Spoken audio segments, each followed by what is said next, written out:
بسم اللہ الرحمن الرحیم۔ السلام علیکم میرے عزیز دوستو۔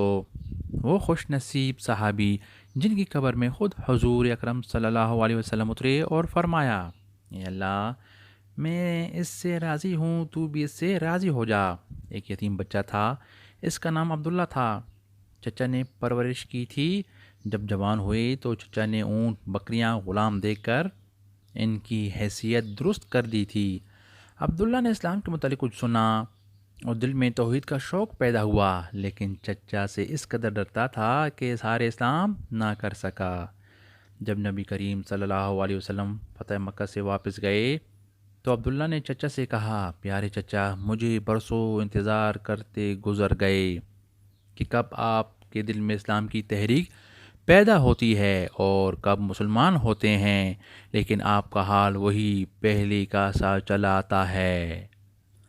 میں اپنی عمر پر زیادہ اعتماد نہیں کر سکتا، مجھے اجازت دیجیے کہ میں مسلمان ہو جاؤں۔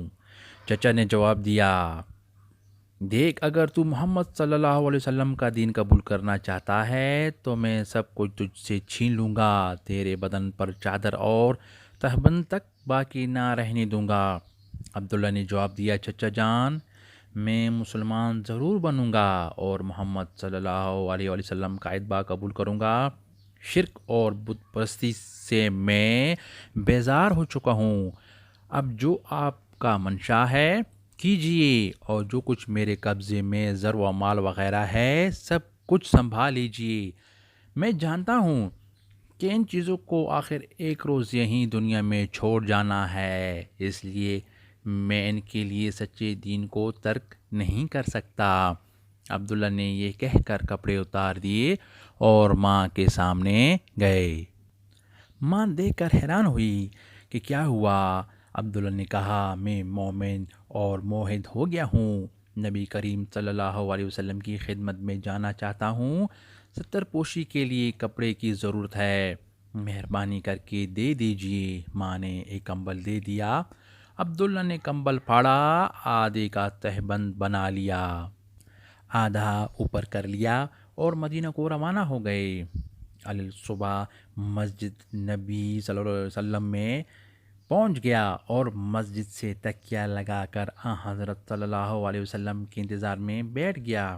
نبی کریم صلی اللہ علیہ وسلم جب مسجد مبارک میں آئے، اسے دیکھ کر پوچھا کہ کون ہو؟ کہا، میرا نام عبداللہ ہے، فقیر و مسافر ہوں، عاشق جمال اور طالب ہدایت ہو کر در دولت آ پہنچا ہوں۔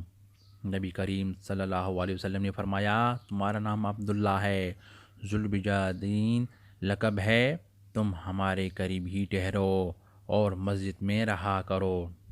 عبداللہ اصحاب صفا میں شامل ہو گیا، نبی کریم صلی اللہ علیہ وسلم سے قرآن سیکھتا اور دن بھر عجب ذوق و شوق اور جوش و نشاط سے پڑھا کرتا۔